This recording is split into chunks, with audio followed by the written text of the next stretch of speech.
Praise the Lord, hallelujah, जय मसीह की। प्रभु यीशु के महान और मीठे नाम में मैं राजेंद्र कुमार आर्या आपका स्वागत करता हूँ। आज जो मैंने टॉपिक लिया है वो डर को लेकर के लिया है। डर किसी को भी हो सकता है। किसी को डर होता है कि मुझे कहीं ये बीमारी ना लग जाए। वो डर जाता है, उसके बारे में बार बार सोचता है कहीं ये मेरे अंदर बीमारी तो नहीं है। वो सोचता है मैं डॉक्टर के पास जाऊंगा, इसको चेकअप कराऊंगा। है कुछ नहीं उसके अंदर, लेकिन उसके अंदर एक ही डर आ गया है कि कहीं ऐसा तो नहीं है ये बीमारी मुझे हो जाएगी या हो गई है। किसी को डर लगता है कि मैं बाहर जा रहा हूँ, अचानक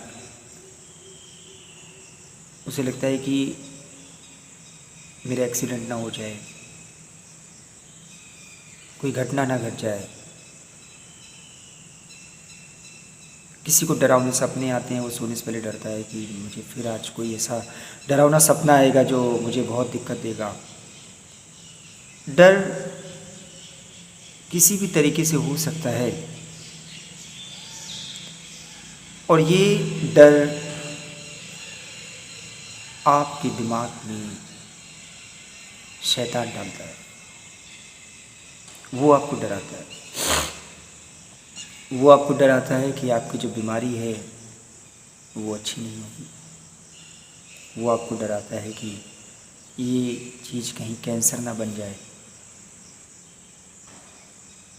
वो बुरी बुरी बातें आपके दिमाग में भरता है। वो नहीं चाहता है कि आप प्रभु में आत्मिक उन्नति करो, प्रभु के साथ साथ चलो। वो नहीं चाहता। यशायाह नबी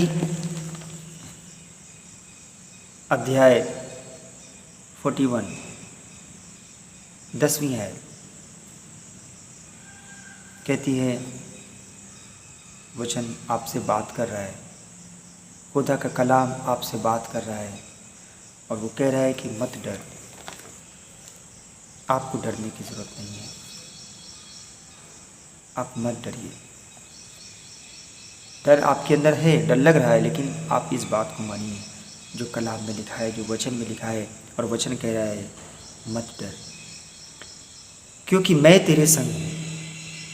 इधर उधर मत ताक, क्योंकि मैं तेरा परमेश्वर हूँ। मैं तुझे दृढ़ करूँगा और तेरी सहायता करूँगा। अपने धर्म में दाहिने हाथ से मैं तुझे संभालूंगा।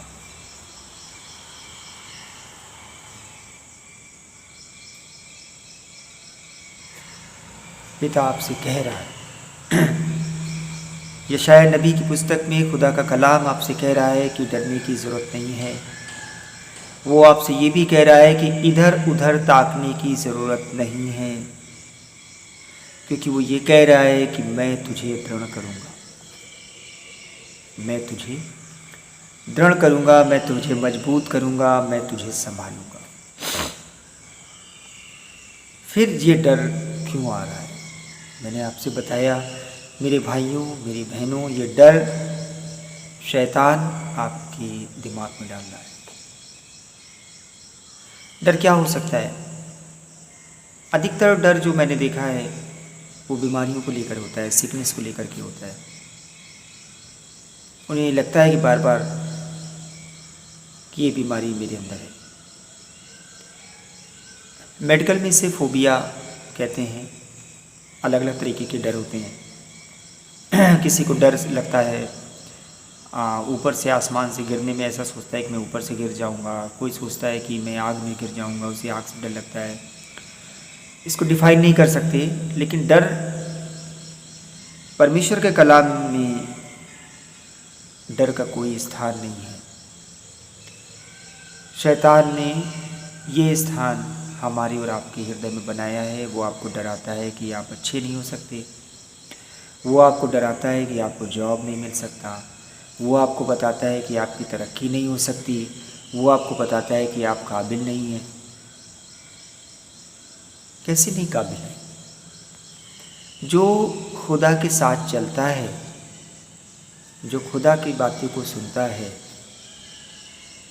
जो खुदा को खोजता है, जो अपने पिता की बात करता है, जिसके जीवन में पिता काम करता है। बहुत सारी गवाहियाँ आपके जीवन की होंगी। आप गवाहियाँ देते हैं ना खड़े होकर कि मेरे प्रभु ने मेरे लिए ये किया, मेरे खुदाबंद ने मेरे लिए ये आश्चर्य कर्म किया। तो शैतान को अच्छा नहीं लगता है। शैतान को बहुत तकलीफ होती है। वो कभी नहीं चाहता है, वो चाहता है कि आप हमेशा डरें। वो चाहता है कि आपके अंदर बीमारी। मालूम है कि जब हम डर जाते हैं तो शैतान के लिए उसका द्वार ओपन कर देते हैं, उसकी एंट्री आसानी से आपके अंदर हो जाती है। जब आप डर रहे हैं, आपको डर लग रहा है, तो वो आसानी से आप पे अटैक कर देगा। आपको सिकनेस नहीं है ना, तो भी हो जाएगी। इसलिए हो जाएगी क्योंकि आप डर गए हैं और आपने शैतान को मौका दे दिया है। प्लीज़ शैतान को मौका मत दीजिए। परमेश्वर का कलाम कहता है, पौलुस ने अपनी पत्री में लिखा है, जब मैं निर्बल होता हूँ तभी वो मेरा पिता, मेरा परमेश्वर प्रबल होता है, वो सामर्थ्य होता है। डरना और निर्बल होना अलग है। निर्बल हैं हम, कमज़ोर हैं हम, लेकिन असहाय नहीं। हमारा जीवित खुदा, हमारा पिता हमारे साथ में है, हमारी रहनुमाई कर रहा है। वो हमसे वादा किया है उसने कि मैं तुझे दृढ़ करूँगा। आपको संभालने का वादा किया है उसने। जब आपको डर लगे तो आप इस कलाम में पढ़ें। परमेश्वर आपसे बात करता है। परमेश्वर आपसे कहेगा कि मत डर, इधर उधर मत ताक, मैं तुझे संभालूंगा, मैं तुझे दृढ़ करूंगा। साम 91 में भी परमेश्वर ने वायदे किए हैं। आप साम 91, मैं अक्सर अपनी फैमिली को भी एडवाइस करता हूँ कि जब बहुत ज़्यादा डर लगता है तो आप साम 91 पढ़िए। कभी कोई बुरा सपना देख लेते हैं तो साम 91 पढ़िए। कभी कोई डर लगता है कि बीमारी आपको घेर लेगी तो साम 91 पढ़ता हूँ। मैं एडवाइस दूसरों को भी करता हूँ कि आप इसे पढ़िए। पहला वचन कहता है 91 साम, परमेश्वर हमारा रक्षक। जो हमारी रक्षा करने वाला है वो कौन है? कोई बहुत बड़ा अधिकारी नहीं है। वो है जिसने पूरी दुनिया को बनाया है, वो हमारा रक्षक है। पहला वचन कहता है, जो परम प्रधान के छाया विस्तार में बैठा रहे वो सर्वशक्तिमान की छाया में ठिकाना पाएगा। मैं यहोवा के विषय कहूँगा, वो मेरा संस्थान गढ़ है, वो मेरा परमेश्वर है और मैं इस पर भरोसा रखूँगा। आपने भरोसा रखना है, अपने जिंदा खुदा पे भरोसा रखना है कि वो मेरा शरण स्थान है। शरण स्थान का मतलब है जिसमें लोग शरण लेते हैं जाके, जिसमें अपने आप को सुरक्षित महसूस करते हैं, वो खुदा हमारा शरण स्थान है। दूसरा वचन कहता है कि वह तुझे बहेलिए के जाल से और महामारी से बचाएगा। हालेलुया। आज का जो समय चल रहा है, जो जिस तरह की महामारियां चल रही हैं, उसमें खुदा ने कहा है कि जब तू मेरी शरण में आ जाएगा तो मैं तुझे महामारी से बचाऊंगा। मैं तुझे बहेलिए का जाल क्या होता है? वो जो फंदा लगाता है। शैतान बैठा है कि आपको मैं कैसे गिराऊंगा। शैतान बैठा है कि मैं किस फंदे से आपको फंसाऊंगा। शैतान आपकी कमज़ोर नस को जानता है, लेकिन कलाम कह रहा है कि वह तुझे बहेलिए के जाल से और महामारी से बचाए। तीसरी आयत कहती है, वह तुझे अपने पंखों की आड़ में ले लेगा और तू उसके परों के नीचे शरण पाएगा। वो छुपा लेगा अपनी पंखों की आड़ में। चौथी आयत साम 91, वह तुझे अपने पंखों की आड़ में ले लेगा और तू उसके परों के नीचे शरण पाएगा। उसकी सच्चाई तेरे लिए ढाल और झिलिम ठहरेगी। मेरे प्रियो, आपको डरने की जरूरत नहीं है। पिता आपसे कह रहा है कि वो तुझे अपने पंखों की आड़ में ले लेगा। उसकी सच्चाई तेरे लिए ढाल ठहरेगी और झिलिम ठहरेगी। पांचवी आयत कहता है, तू न रात की भय से डरेगा और ना उस तीर से जो दिन को उड़ता है। आपको रात में डर नहीं लगेगा। और डर लगता है तो परमेश्वर के इस कलाम को पढ़िए। खुदाबंद के इस कलाम को पढ़िए, डर आपको नहीं लगेगा। यीशु के नाम से उसे भगाइए। यीशु मसीह के नाम से डर की आत्मा को बांध दीजिए। कलाम पढ़िए, वो आपको आपके डर को निकाल देगा। तू न रात के भय से डरेगा, ना उस तीर से जो दिन को उड़ता है, ना उस मरी से जो अंधेरे में फैलती है, और ना उस महारोग से जो दिन दोपहरी में उजाड़ता है। मरी से आपको कुछ हानि नहीं होगी। मरी से आपको कुछ हानि नहीं होगी जो अंधेरे में फैलती है, और ना उस महारोग से जो दिन दोपहरी में उजाड़ता है। आज कितने लोग इस दुनिया को छोड़ के चले गए, परमेश्वर की शरण में आ जाएंगे, परमेश्वर की सुरक्षा में बने रहेंगे, आपको एक भी महामारी नहीं लगेगी।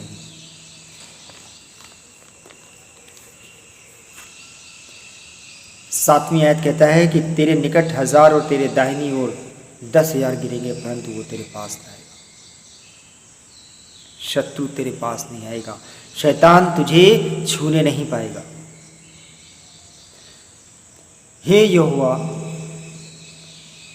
8वीं आयत कहती है, परंतु तू अपनी आंखों से दृष्टि करेगा और दुष्टों के अंत को देखेगा। जो तेरे खिलाफ पाती बांध रहा है, जो तुझे नष्ट करना चाहता है, उसके अंत को तू अपनी आंखों से देख लेगा। हे यहोवा, तू मेरा संस्थान ठहरा है। तूने जो परम प्रधान को अपना धाम मान लिया, इसलिए कोई विपत्ति तुझ पर ना पड़ेगी, ना कोई दुख तेरे डेरे के निकट आएगा, क्योंकि वो अपने दूतों को तेरे निमित्त आज्ञा देगा कि जहाँ कहीं तू जाए वे तेरी रक्षा करें।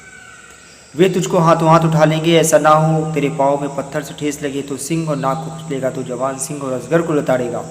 उसने जो मुझसे स्नेह किया है, इसलिए मैं उसको छुड़ाऊंगा, मैं उसको ऊंचे स्थान पर रखूंगा, क्योंकि उसने मेरे नाम को जान लिया। जब वो मुझको पुकारे, तब मैं उसकी सुनूंगा, संकट में मैं उसके संग रहूंगा। मैं उसको बचाकर उसकी महिमा बढ़ाऊंगा, मैं उसको दीर्घायु से तृप्त करूंगा और अपने किए उद्धार का दर्शन दिखाऊंगा। Praise the Lord. खुदाबंद के नाम की महिमा हो, मेरे पिता के नाम की महिमा हो। इतने सारे वायदे साम 91 में खुदाबंद ने आपके लिए किए हैं। मेरे भाइयों, मेरे अजीज़ों, आज बीमारी है, कल नहीं रहेगी। आज परेशानी में है, कल नहीं होंगे। आज संकट है, कल नहीं होगा। आज शत्रु आप पे प्रबल है, खुदा आपके साथ में है, कल नहीं होगा। आप बार बार इसे पढ़िए, आप बार बार खुदाबंद से बोलिए, खुदाबंद मैं तेरी शरण में आता हूँ, तू मेरा शरण स्थान है। शैतान को आप बोलना पड़ेगा। जब आपको डर लगता है कि ये बीमारी आपको नहीं छोड़ेगी, तो समझ लीजिए कि ये पिता की तरफ से नहीं है। पिता नहीं चाहता है कि आप बीमार बने रहो। आप उसको बताइए कि बीमारी की आत्मा, तेरा मुझ पे कोई अधिकार नहीं, तेरा मुझ पे कोई अधिकार नहीं है। क्रूस पे हमारे मसीहा ने अपना बलिदान किया है, हमारी बीमारी को, हमारी सिकनेस को क्रूस पे ले लिया है, अपना लहू बहाया है, उसके लहू से हमारा छुटकारा हुआ है, हमारी चंगाई हुई है।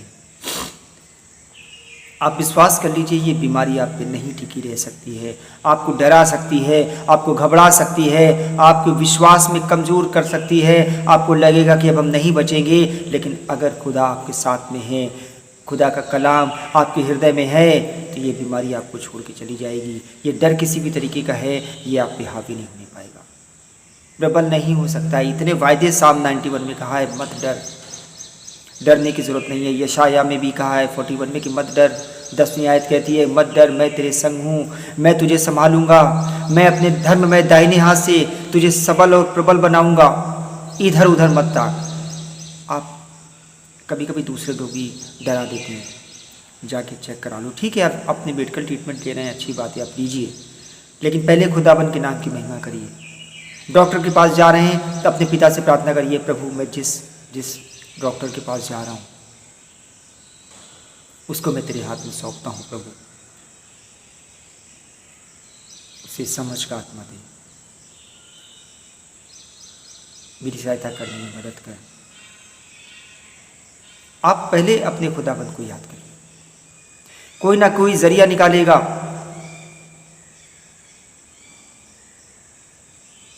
कोई ना कोई रास्ता निकालेगा। बहुत दयालु परमेश्वर है। आप दुहाई दीजिए, आप बार बार उसे पुकारिए, उसे बताइए कि मेरी ये प्रॉब्लम है, जिस भी तरीके की प्रॉब्लम है आप उसको अपने खुदाबंद को आपने पुकारना पड़ेगा। वो कहता है कि मांगो तो तुम्हें मिलेगा, ढूंढोगे तो तुम पाओगे, और खटखटाओ तो तुम्हारे लिए खोला जाएगा। क्योंकि जो कोई मांगता है उसे मिलता है, जो कोई खटखटाता है उसके लिए खोला जाएगा। आप उसे मांगिए। आपको मिलता नहीं है क्योंकि आप मांगते नहीं, आपके लिए इसलिए नहीं खोला जा रहा है क्योंकि आप खटखटा नहीं रहे हैं, क्योंकि आप सोच रहे हैं कि अब तो ये बीमारी हमको ले जाएगी, अब तो ये डर हमको ख़त्म कर देगा, अब तो ये कर्जा हमको बर्बाद कर देगा। कुछ नहीं हो सकता है। आप खुदाबंद की शरण में जब आ गए हैं, जो खुदा की शरण में, पिता की शरण में आ जाता है, उसे कुछ नहीं होगा।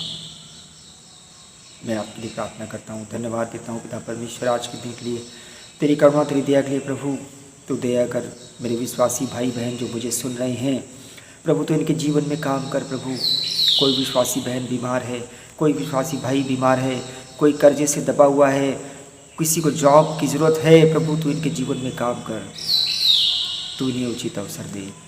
शैतान के जितने भी काम हैं मैं यीशु के नाम से बांध देता हूँ, अधोलोक में डालता हूँ। मेरे परमेश्वर, मेरे जितने भी भाई विश्वासी भाई हैं, विश्वासी बहनें हैं जो मुझे देख रहे हैं इस चैनल के ज़रिए, उन सबको प्रभु तेरा आशीष हो, तेरे नाम की महिमा करने वाले होने पाए। हर दुष्ट आत्मा की ताकत जो इनको परेशान कर रही है यीशु के नाम से दूर हो जाए। हालेलुया, धन्यवाद धन्यवाद धन्यवाद स्तुति योग्य परमेश्वर, तेरे नाम की महिमा हो। प्रभु जी तेरी ओर दृष्टि कर रहे हैं वो, जितनों तेरी ओर दृष्टि की उन्होंने ज्योति पाई, उनका मुंह कभी काला नहीं होने पाया। आज वो प्रभु तेरी ओर देख रहे हैं। प्रभु तू इन पे दया कर दे मेरे परमेश्वर, इनकी जो कमी घटी है प्रभु जी, तू हृदय को जांचने और परखने वाला है, मेरा जिंदा खुदा है। जो भी इनकी घटी है प्रभु तू उसे पूरी कर दे मेरे परमेश्वर। आसमान के झरोखे खोल दे मेरे प्रभु जी, ये तेरे नाम की महिमा करने वाले होने पाए। प्रभु जी बीमारी हो तो यीशु के नाम से दूर हो जा, कर्जा यीशु के नाम से दूर हो जा, दुष्ट आत्मा की ताकत यीशु के नाम से दूर हो जाए, नाना प्रकार की जो भी चिंताएं परेशानी यीशु के नाम से दूर हो जा। प्रभु जी ओ थैंक यू जीसस, आपने हमारी प्रार्थना को सुना। हालेलुया। ओ मेरे पिता तू दयालु पिता है मेरे परमेश्वर, धन्यवाद देते हैं प्रभु जी। ये जितने विश्वासी भाई बहन प्रभु मुझे सुन रहे हैं प्रभु, तू उनके जीवन में कार्य कर। ये मुझे पता है प्रभु कमेंट्स करके कि प्रभु खुदाबंद तूने इनके जीवन में काम कर दिया है मेरे परमेश्वर। हालेलुया, धन्यवाद धन्यवाद धन्यवाद स्तुति योग्य परमेश्वर, तेरे नाम की महिमा धन्यवाद देते हैं प्रभु जी। सारी आदम महिमा आपको देते हैं। छोटी सी प्रार्थना हमारे उद्धार करता है यीशु मसीह प्रभु जी के नाम से मांगते हैं, सुनिए ग्रहण करें, आमीन। हालेलुया। प्रभु आपके साथ में है। मैं आपसे कहता हूँ कि आप मुझे कमेंट्स करके खुद बताएंगे कि आपकी बीमारी चली गई, आपकी सिकनेस दूर हो गई, आपका कर्जा दूर हो गया, खुदाबंद ने इंतज़ाम कर दिया। आप जिस परेशानी में फंसे हैं परेशानी दूर हो गई।